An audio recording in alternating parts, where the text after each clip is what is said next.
Hey, everybody, welcome back into the Leaning into Leadership podcast. This is episode 243. And today we're going to talk about what you do, what strategies you can use when you're working with a toxic boss. Yeah, come on, let's be honest.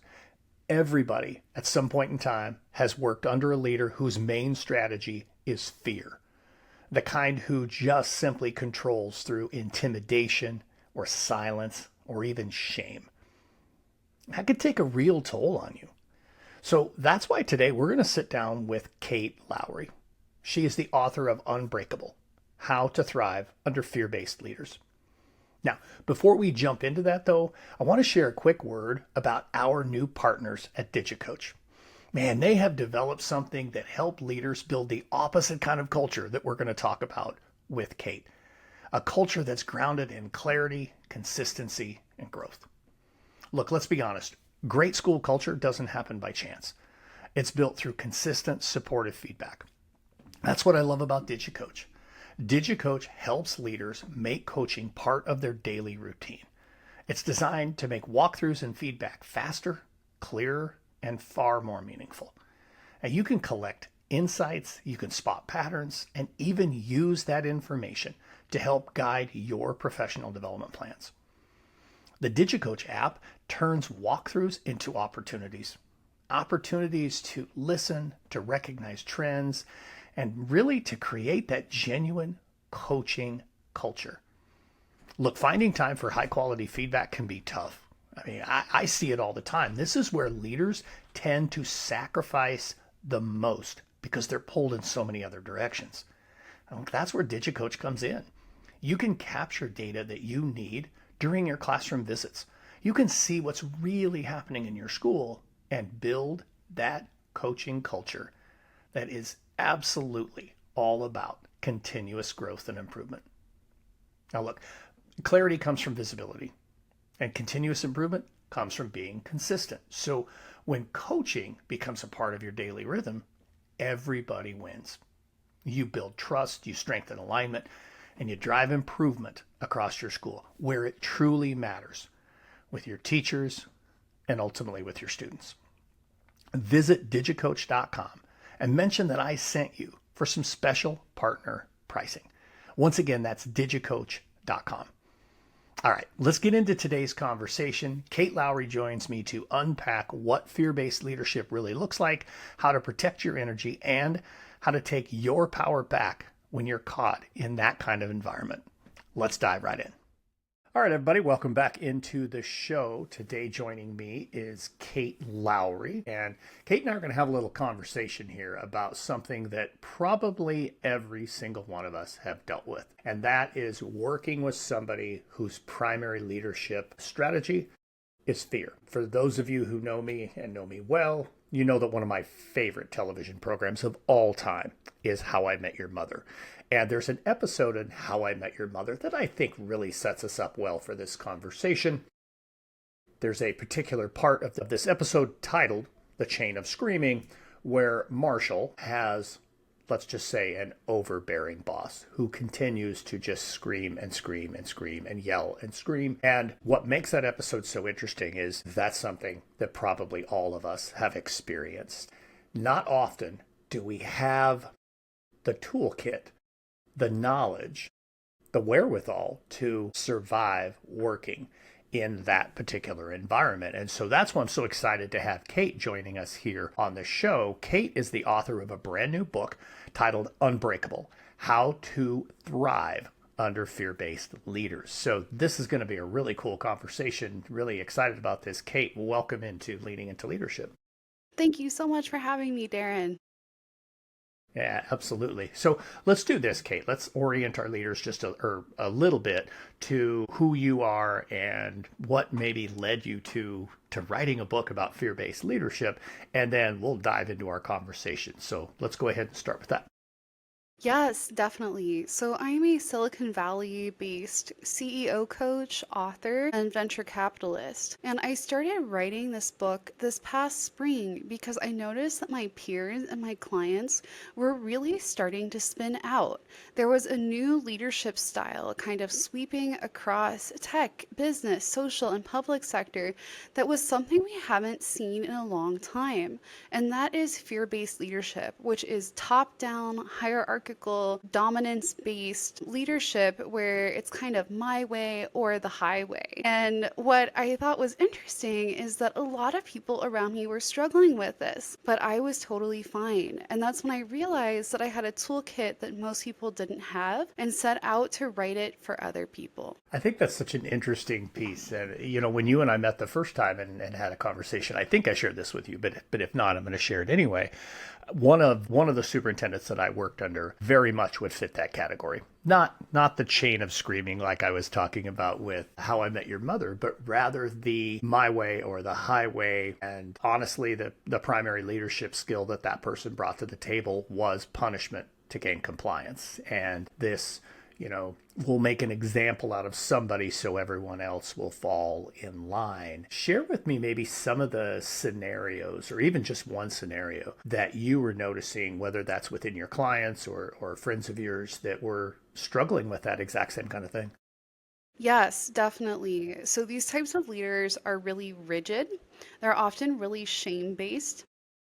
And so commonly people were coming to me and saying, man, I feel like I have to tiptoe around them. I feel like I have to walk on eggshells. It's like I can't get anything right. No matter what I do, I feel like I'm failing. And what was interesting is that I would be at my running group or at a coffee meetup, and everyone was saying the same thing. We all have bosses like this. We don't know what to do. There's such difficult types of people. And they really are difficult types of people, but they're also really uncreative. And that means that tactics work really reliably on them if you know how to deal with them. Yeah, absolutely. So let's dive into that. Let's get into this toolkit that you said you discovered you kind of had these skills within and then really started to unpack them into a toolkit that ultimately has led to this book. So let's start going into this, let's talk about some of these tools that people can use to survive this type of environment.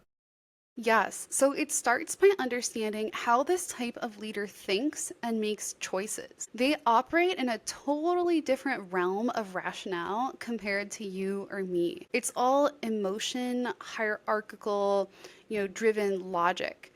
And that means that it takes a little while to learn to understand their language. For example, in their world, there's no such thing as equality. You're either stepping on someone else or being stepped on. They don't believe that fairness is something that should exist, right? It's if someone's in power, might makes right. And so once you kind of understand how they think about things and make choices, then you can start trying to run circles around them. And so first, that helps by understanding the types of currency they use to operate. One of the main things that they really need is attention.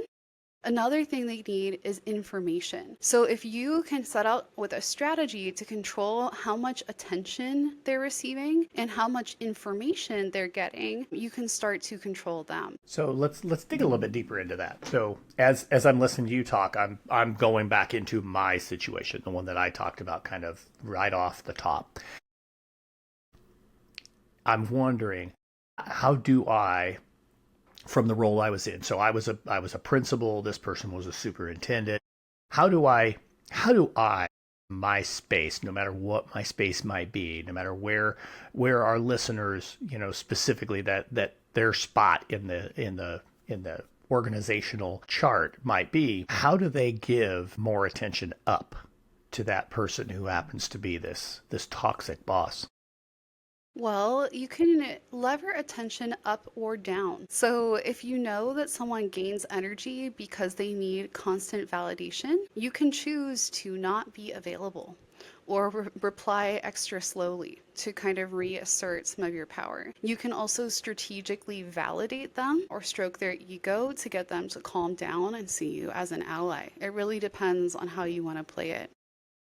And then from an information perspective, you want to be really careful to not share what you actually care about. Makes a lot of sense. Again, I'm just going to do this whole episode with the mindset of the person that I worked under. And so often, especially when emails or text messages or phone calls would come through, no matter what, I was going to take that call. I was going to reply to that text. I was going to reply to that email. And oftentimes what I discovered, and especially the more I reflect on it, that, there were times this person was sending emails at 2:30 in the morning, 3 o'clock in the morning, or something like that. And when you work for somebody who is that fear-based leader, sometimes you don't sleep very well. So you're awake anyway. And of course, there I was answering emails at 3 o'clock in the morning, answering text messages at 3 o'clock in the morning. And now I'm listening to you and I'm thinking, man, I was probably just feeding in the wrong way her ego that, oh yeah,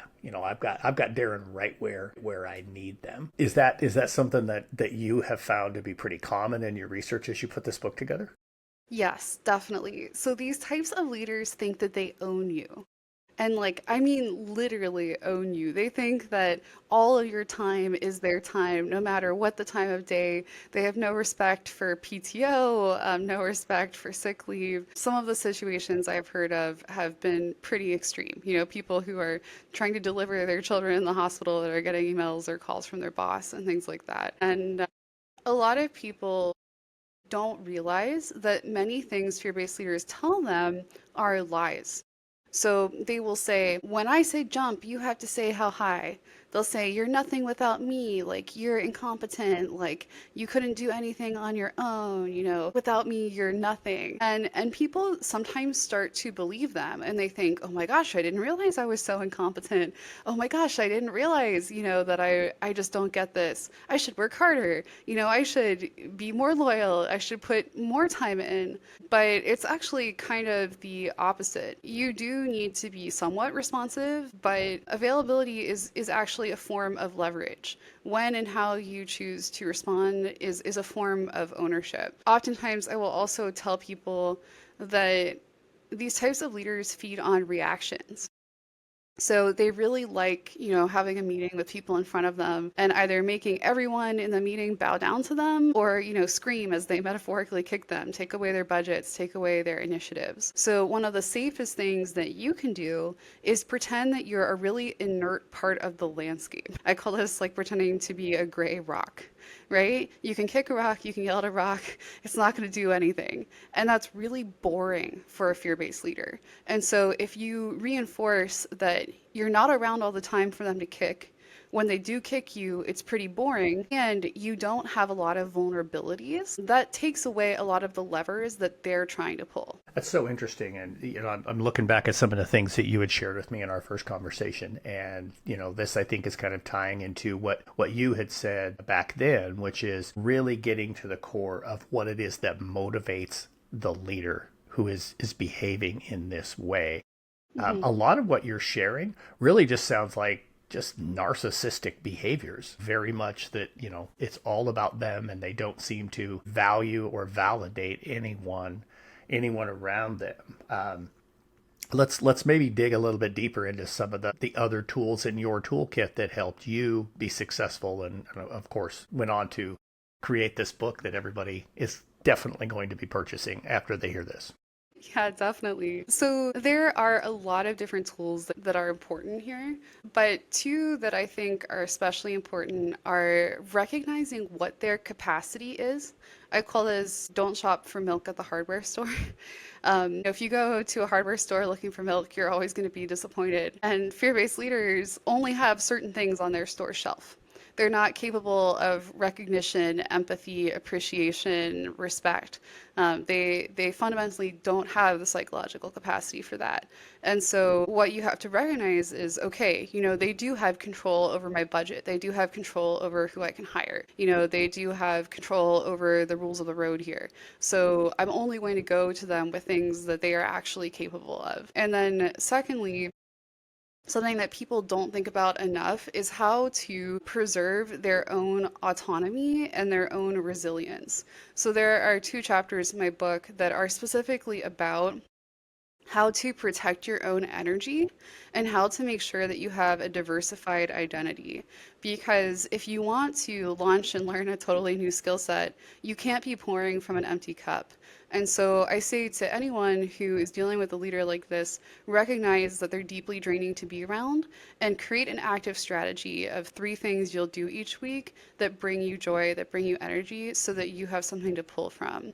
And then with identity, a lot of people don't realize that they only have one source of identity. It might be, I'm a superintendent or I'm a principal. But what happens is that when you get in an environment with fear-based leaders and they start to threaten that identity, it can make people feel like their world is collapsing. So try to make a list of the other sources of identity in your life. Maybe you're a teacher and a tutor and you bake bread and you're a father and you're an uncle, all of these different things that make you who you are, so that if one leg that's holding you up and the chair underneath you gets cut away, you don't fall over because you have a lot of other things supporting your sense of self. I think that's really, really important. And I appreciate that you bring that up because, again, I'm going back into my specific scenario, and I don't think I necessarily looked at myself only as a principal, but because I was a high school principal, it was a pretty all-consuming role, pretty all-consuming responsibility. And so, just hearing you say that and think about, I'm a dad, I'm a husband, I'm more than just the principal at this high school, I think is really valuable. And I would say this too, in my situation, I think I had the flexibility and ultimately leveraged that flexibility to say, I'm going to take my talents elsewhere. I think it's time for me to move on. I probably made some mistakes in terms of how maybe I fired back at that fear-based leader. Let's do a couple of things here. One, let's talk about what I'm hearing you say is not necessarily to go back and challenge or fire back at that fear-based leader, but then also for those who don't have the flexibility like I did, where I could say, you know what, I'll just go somewhere else where I am valued, where I have the opportunity to not work in that type of an environment. We'll talk about maybe some strategies to continue to survive when you're going to stay in that particular place. But let's start with the first part of that. Is that a good idea? Is this something that you talk about in terms of, at a point, that fear-based leader may push you to finally snap and you fire back? Which, guilty. How would you say that people should address that? What's the best tack? Yeah, definitely. So they are deliberately trying to provoke you. They want you to have explosions so they can go, look, this proves my point. This person's unprofessional. This person's incompetent. Like, look, they said this thing to me. Like, that's so not okay. Now I get to fire them, push them out, take away their initiatives, etc. And so it's tricky because to them, everything in life is a game. You're either winning or you're losing. Now, I don't think about life as a game, but when you're around them, you're playing a game by their rules. And so it's best to think of it as a game of chess and think, if I stand up to them strongly now, what will the blowback be on me? Will it actually protect what I'm seeking to protect? If not, is there another tactic I can try? And my book outlines some scenarios where it actually is really important to challenge them. It's really important to challenge them, to nip some bad behaviors in the bud. But challenging them doesn't mean yelling at them and saying, wow, you're an insecure idiot, I hate you so much. It means oftentimes saying, they'll often tell people things that aren't true. That didn't happen. You're just imagining things. If you see someone who's trying to deny your reality and tell you that there's an alternate set of facts, it's very important to say, I know what is right and true. You're not engaging in an argument with them, but you're saying, I know myself, I know reality, and I am firm on those things. So don't play that game with me. And it's not interesting because it's not fireworks. They want fireworks, but there are ways to be firm, and then there are plenty of ways to work against them in ways that they don't even notice. And that's what I would encourage people to explore. Excellent. Okay, so what about the people who don't have the opportunity to say, hey, I'm out? So in my particular situation, there were a handful of others who were leading buildings or were part of buildings that were just so deeply rooted in the community that they were not going to get up and move. They weren't going to go somewhere else. I was an outsider. I mean, I was in the community for 11 years, but, you know, I knew all along at a point, I'm going to move on to the next opportunity. And so for me, it was okay, this just accelerates the process. But there are those who maybe don't have the ability to move on. So let's maybe give them one or two more things that can help them to survive in that type of environment. Yes, so that's who I wrote this book for. You know, if you can't leave, don't feel bad. 80% of people can't leave. You know, people need paychecks. They're tied into certain local communities. They have certain needs. And oftentimes, there are very specific things you need from the organization that a fear-based leader is part of. And so, especially now where, you know, around 70% of the leaders I've encountered in the last few years have been this type of leader, it can be very frying pan into the fire. And so that's where toolkits like this are especially useful. If you can leave, leave, but otherwise, you have to start thinking about what is truly important to you. In your job, in your role, whatever organization you're in, what are your non-negotiables? What do you want to protect at all costs? You know, this could be if you're working with patients, maybe you're protecting the welfare of a certain patient population. Maybe you're protecting after school program for at-risk kids. Whatever it is, decide what that is very early. And then expect that you're going to have to sacrifice other things to preserve what it is you really care about. Then you have to learn how to become kind of unreadable to this type of leader. You know, you can be a gray rock, you cannot respond, you can be a boring part of the landscape, or you can choose a different role to play. You can play that you're their ally and that you like them. You know, you can play that you really care about a certain thing that's not what you actually care about. It's up to you to decide, but it should be an intentional choice. And then you need to master some of the skills for surviving around them. How do you play the game that they're intent on playing? How do you make sure that you're always 3 moves ahead of them? For example, if you are running a location of a school district, you will need to understand how to essentially negotiate with thieves. If you really need 3 budget items, you should be going into negotiations requesting 6 budget items, really pushing on the 3 you don't want, because they're going to want to take things away from you. You need to give them sacrifice initiatives to make them feel like they're winning. But this is really counterintuitive to people who don't live life playing games. Right, but maybe another way to say it. So if there are people who are like, yeah, but I don't want to play games, what I just heard you say is, as a leader, you need to be extremely strategic. Really think about how do I process this? I love how you've made the chess analogy a couple of times. How can I stay 2 or 3 moves ahead of them? And the more strategic thinking that you leverage, the more likely you are to be able to stay ahead of that. There's no question about that. Man, I just love all this stuff so very much. Here in just a little bit of time we have left before I get to my final question here on the show. You've said to me a couple of different times that you wrote this book genuinely to try to help as many people as possible to work through this. Now, Yeah. certainly the book itself is going to be a great resource for that. But let's say they were working with you one-on-one. I know you do some of that executive coaching, CEO coaching. So, I'm curious, have you done some coaching with someone who is maybe utilizing fear-based leadership? And if so, how do you coach them through that? How do you coach them to see that in themselves? Yeah, definitely. So when you are coaching someone who is a fear-based leader, it is all about aligning incentives and showing them the end game. They don't have strong self-awareness.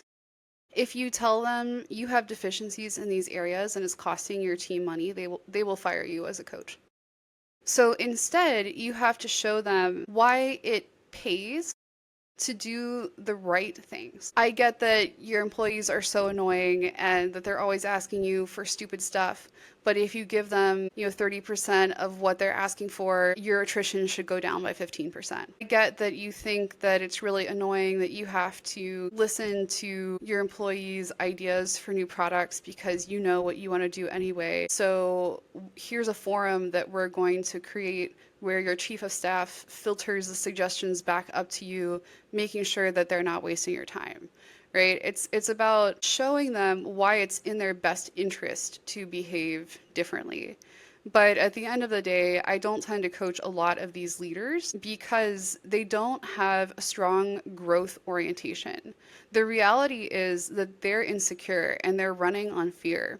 And people who run on fear are both uncreative and predictable, but they also have quite a bit of trouble growing because they don't see what's in it for them and they're very scared to try new things. It makes a whole lot of sense. I mean, you're typically not going to coach one of those people up because, they don't see the need for that particular level of growth in themselves while they see it in literally everyone around them. Do work with a lot of CEOs that I call are on the slippery slope to being an asshole. Being a CEO is a slippery slope to being an asshole. And so there's a lot of accountability and course correction that happens with most of my clients, but I try to catch them before they get to that stage. That's probably a pretty good move. I think that's probably a very, very strong adage in coaching in general. If you can catch them early, and in this case, catch them before they slide too far off that slippery slope. I love that so very much. Man, Kate, our time has just absolutely flown by. Let's do this. Let's get to the final question I ask everybody here on the show. This is the Leaning Into Leadership podcast. So how are you leaning into leadership right now? Wow, a whole bunch of things. So I'm growing my coaching practice, working with Silicon Valley mission-driven and underrepresented CEOs. Right now I'm doing a book tour, which is a lot of fun. I'm also running a bunch of advocacy projects, both in the complex chronic illness space and in disability rights and gender equality. And so I try to, no matter what section of my life I'm in, whether that's writing for a magazine or supporting my friends or doing activist lawsuits, show up fully, do my very best every single day and make sure that I'm both surrounding myself with people who are much smarter than I am and consistently asking the people around me, both above and below me, for feedback about how I can grow to best support them. Answer. I love that one so much. Obviously, people are going to want to, check you out, get in touch with you, follow you on social media, that kind of stuff. What are the best ways for people to get in touch with Kate? Definitely. So you can follow along on my Substack at katelowry.substack.com, on Instagram at KateUnbreakableLowry. You can check out my website, katelowry.com, or follow me on LinkedIn or Facebook. Outstanding. And folks, the book again is titled Unbreakable, How to Thrive Under Fear-Based Leaders, released on the 28th of October. So folks, that book is out. Get out there, grab yourself a copy. There's a link down in the show notes for you to go and get that, and definitely get connected with Kate. Kate Lowry, thank you so much for joining me here on Leaning Into Leadership. Thanks for having me, Darrin. It's been a pleasure. All right, folks. Awesome conversation there with Kate Lowry. Certainly appreciate her coming and joining me here on the Leaning Into Leadership podcast. Her book is out and available now. Once again, it is titled Unbreakable, How to Thrive Under Fear-Based Leaders. Make sure you get down there in the show notes, hit all the links, get connected with Kate, get to her website, go check her out on social media, and pick up a copy of Unbreakable. And now it's time for a pep talk. So today on the Pep Talk, I want to share a coaching conversation that I had this week with one of the leaders that I work with. And the conversation was just really interesting. We talked a few weeks ago, and one of the things that she kind of felt challenged with was really being connected with the people that she supervises as part of her organization. And this is not a school principal, by the way. This particular leader said, I'm kind of struggling, Darrin, to have everybody take ownership. I'm struggling with not being a micromanager of everybody who I oversee. And so we put a couple of pieces in place. And today, when we jumped on our call, she shared with me how doing those individual rounds, those short touch-based meetings with each of the people that are her direct reports gave her the opportunity to lean in and build relationships, to lean in and listen to them and hear what were some of their struggles, what were some of their successes.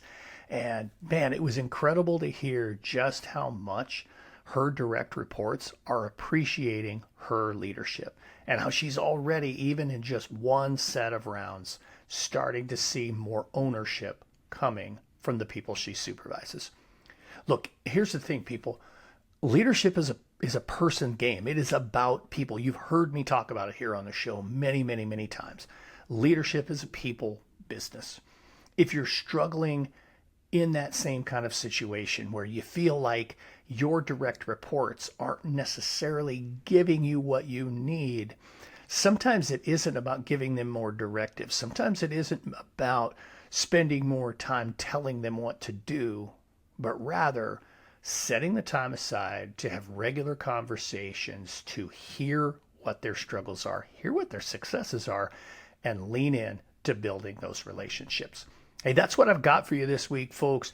Lean in, go have those conversations because it truly does make a difference. As always, thank you for joining me here on the Leaning Into Leadership podcast. If you haven't already, folks, make sure you get down there, leave us a review. We love hearing some of the things that our listeners say about the show as we continue to watch the show grow and grow and grow.